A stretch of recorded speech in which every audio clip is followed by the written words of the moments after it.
el apóstrofe. También en la Biblia aparecen, y esto está también en Isaías capítulo 11, versículo 9 al 20. Se deriva de las palabras griegas apó, que significa desde, y strofo, que significa volver. Y denota específicamente el hecho de que el que habla se vuelve de sus oyentes hacia otro lugar y dirige la palabra a una persona o cosa ausentes o imaginarias. Un apóstrofe está hablando de un tema y de repente se dirige a algo ausente o imaginario.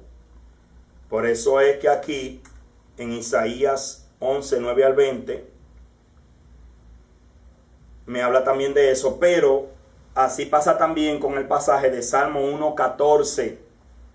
Después de personificar al mar, que es algo imaginario, al mar, al Jordán y a las montañas, el salmista repentinamente vuelve directamente hacia ellos su discurso y les dice: ¿qué tuviste, oh mar, que huiste? Se le está dando al mar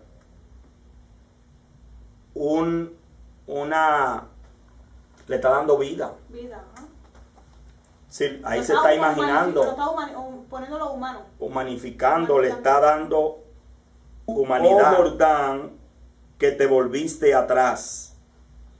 Oh montes, ¿por qué saltasteis como carneros y vosotros collados como corderito?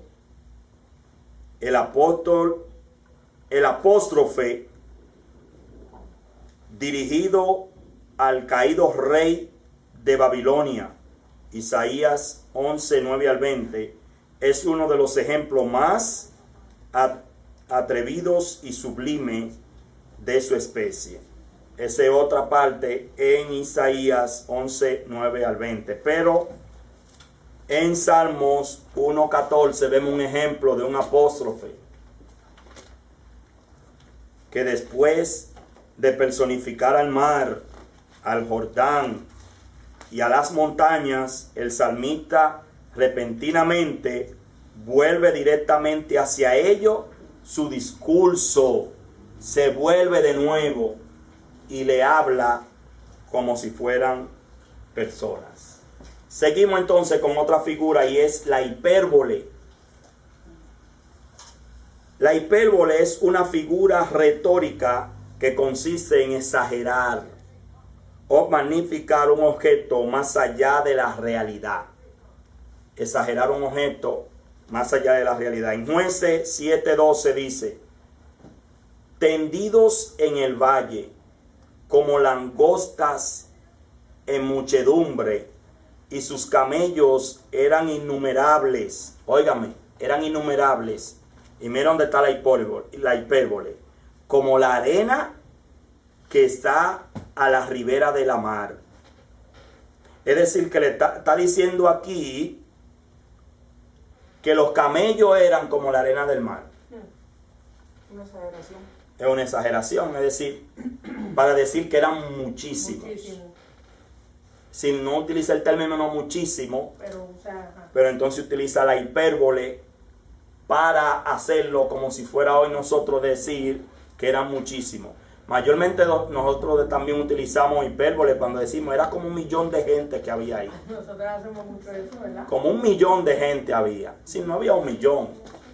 Ahí había 1 millón de gente, había una multitud. Sí, era muchísima. Muchísimo.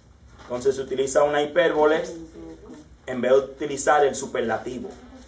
¿El qué? El superlativo. Superlativo es eso, muchísimo.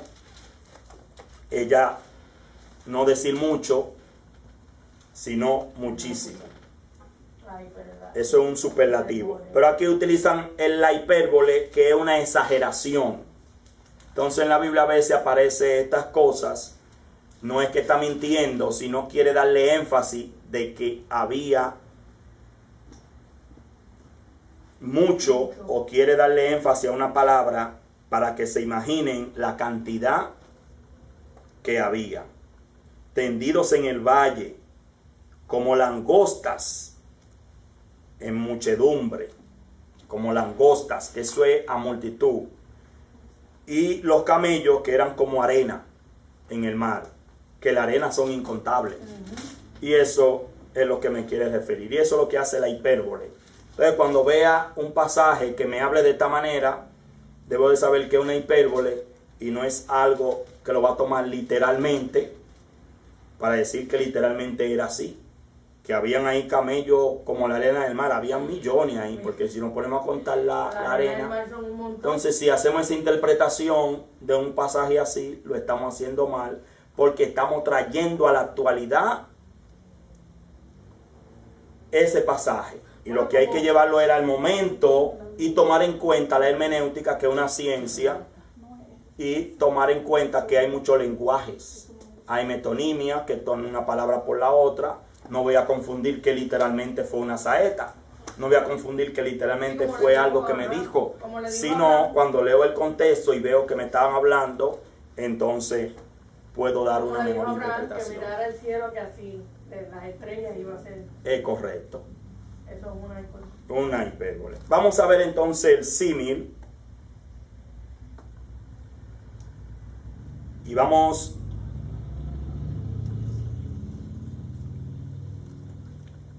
a ver que el símil, cuando se hace una comparación formal entre dos objetos, buscando impresionar la mente con algún parecido o semejanza, la figura se llama símil.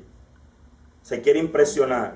Por ejemplo, en Isaías 55, 10 al 11, hallamos un hermoso ejemplo de esto. Porque como desciende de los cielos la lluvia y la nieve, y no vuelve allá, sino que harta la tierra y la hace germinar y producir, y da simiente al que siembra y pan al que come, así será mi palabra. ¿Vieron ahí la comparación? Si está comparando la forma en cómo será la palabra, y la está comparando como descienden de los cielos la lluvia. ¿Cómo desciende la lluvia? A montón. Como descendió el jueves. Mucha lluvia el jueves. Y la nieve. Cae mucho también. Como desciende. Entonces ahí está haciendo una comparación para darle énfasis, para darle impresión a algo que se quiere enseñar. Entonces aquí se está hablando de la palabra de Dios, como sería de esa manera. Y dice, que sale de mi boca, no volverá a mí vacía. Antes hará lo que yo quiero y será prosperada en aquello para que la envíe. Sí, ese pasaje lo utilizamos mucho y así la palabra de Dios no retorna vacía, sino cuando Dios permite que la palabra se predique o se hable, va a ser el efecto para el cual Dios permitió que se predicara esa palabra o ese mensaje. Y aquí está hablando, y el énfasis que está dando es que su palabra iba a ser como esa lluvia que cae, como esa nieve que cae en abundancia. Así también iba a correr y iba a ser derramada la palabra de Dios en la tierra. Es decir, iba a ser en abundante. Ahí vemos una comparación de la palabra como las lluvias que caen.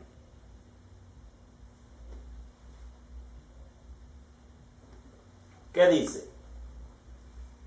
Las oportunas y variadas alusiones de este pasaje presentan la benéfica eficacia de la palabra de Dios, y esto en un estilo muy impresionante. La lluvia tiene su efecto, y la lluvia, cuando cae, trae su efecto para el cual fue enviado, para bien de la agricultura. O sea que hay dos símiles. Hay dos símiles en el texto. Ok, se está comparando con dos cosas, con la lluvia y las nieves. Sí, se está utilizando dos palabras o dos términos. ¿No? Y con el efecto que tiene la lluvia y la palabra. Ok, doble interpretación. Sí, es correcto. Doble interpretación. Es decir, aquí lo que me está hablando es del beneficio. Y vamos a tomarlo mayormente para el beneficio, pero también la palabra sirve para salvar a uno y para condenar al otro. Tiene doble efecto la palabra. Y así como cae, si la palabra de Dios trae el efecto, en alguno para salvarlo y en otro para condenarlo. Porque la palabra que predicamos, el que la acepta, eso le sirve como base para su salvación. Porque la aceptó. Y desde ese momento, Jesús como nuestro abogado la toma esa palabra para presentarnos como justo y como que ha cumplido con la ley de Dios.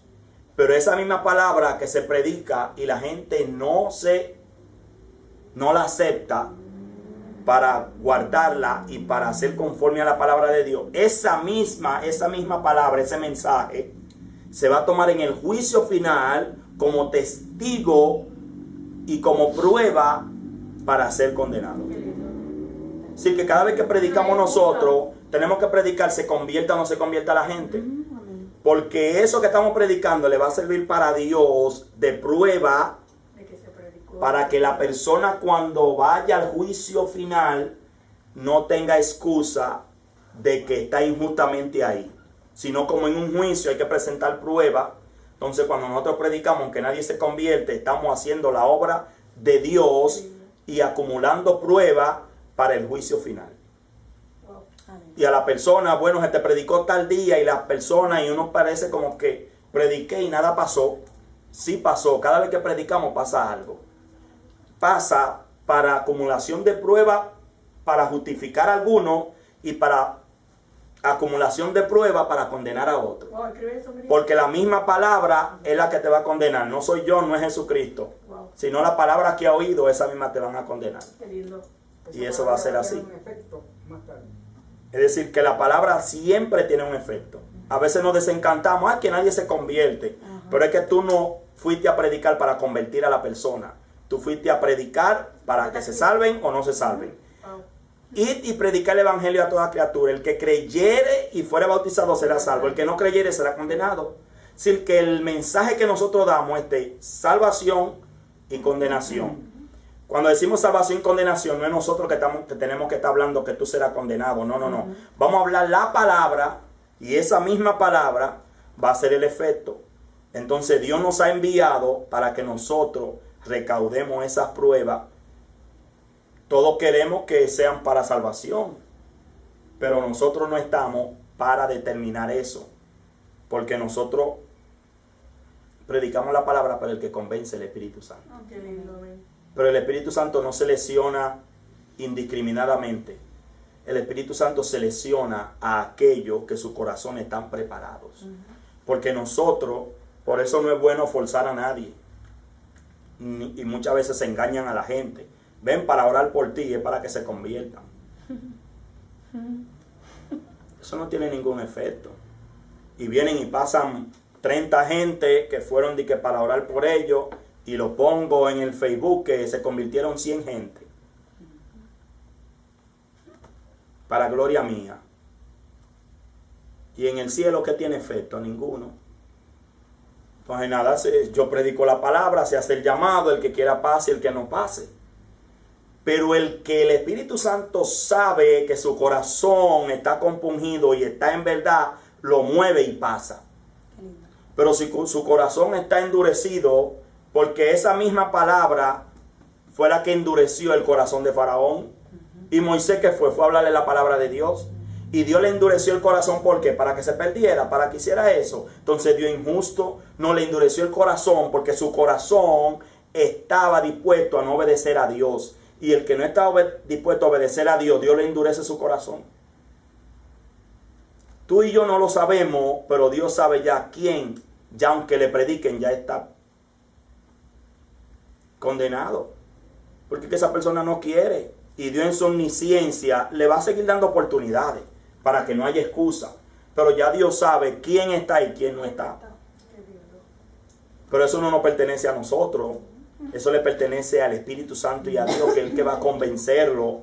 Porque a veces nosotros queremos convencer a la gente y la convencemos y la traemos a la iglesia, pero no al reino de Dios. Y lo importante es traerlo al reino de Dios, que lo traiga el Espíritu Santo. Y que sea el Espíritu Santo que le quite lo que le tengan que quitar, porque a veces queremos quitarle nosotros lo que queremos que la gente se quite. Amén. No, tú simplemente predica la palabra, enseña la palabra, y el que es salvo, Dios lo va a transformar. Qué lindo. El que no, no. Pero lo de nosotros es eso. Wow. Es decir, Dios nos llamó fue a predicar. Dios no nos dijo, vayan y conviertan a la gente. Dios nos dijo, vayan y prediquen. Y nosotros los fines de mes hacemos un culto en la calle. La gente escucha la palabra. Lo de nosotros es predicar la palabra. ¿Qué hizo Noé por todos esos años? Él la predicó. ¿Cuántos se salvaron? 8. Su familia. Pero ese mensaje, para esos que se perdieron, ese mensaje de Noé sirvió y va a servir para el juicio de esa gente. Porque va a haber un juicio ante el gran trono blanco. Y eso va a ser para condenar. Porque van a haber 2 juicios. Uno para recompensa a todo el que es salvo. Va a ser pasado por el tribunal de Cristo para darle conforme han hecho. Si tú has trabajado en la obra, Dios te va a dar recompensa. Por eso es que dice la Biblia que muchos son salvos como por fuego. Es decir, que son salvos pero sin recompensa. Porque no hicieron nada. Hay gente que antes de morir se convierten, que ese es otro tema. Antes de morir se convierte. Sí, pero que ese es otro tema. Hay gente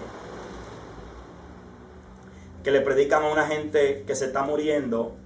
Si tú aceptas a Cristo, levanta la mano o mueve la cabeza. ¿Qué dice la Biblia? Tienen que confesarlo. El que confesare con su boca que Jesús es el Señor, ese será salvo. Sino el que hable con la mano, es con la boca, hay que confesar a Cristo. Okay, si ya en ese momento ahí, ya vamos a dejárselo a Dios. Una persona que está, pero lo bíblico es que confesar con su boca. Una persona que no puede hablar, lo puede decir en su mente. Digo yo, ¿verdad? La Biblia dice el que confesare con su boca. No, tú sabes que a veces, no. Tú sabes que a veces hay gente que está sí, prácticamente en coma. Pero la Biblia habla del que confesare con su boca. En ninguna parte vemos en la palabra de Dios de que hable de personas que muevan la cabeza o que levanten la mano o que me aprieten. El que confiese con su boca. Y ya entonces, si fueron los nervios que hicieron así. Ya, de que confiese con su boca. No, yo digo que si fueron los nervios que ya dejémoslo entonces la otra Eso es otro tema. a la misericordia de Dios. Pero ya en lo que dice la palabra de Dios, el que confiese con su boca. No podemos cambiarla. ¿Verdad?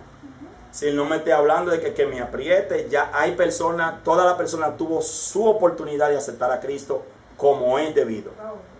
Y en el de la cruz, el que estaba en la cruz con Jesucristo, él lo hizo con su boca. Él lo confesó, Él no levantó la mano y dijo en su dolor, ahí no, él lo confesó. Y ese fue salvo.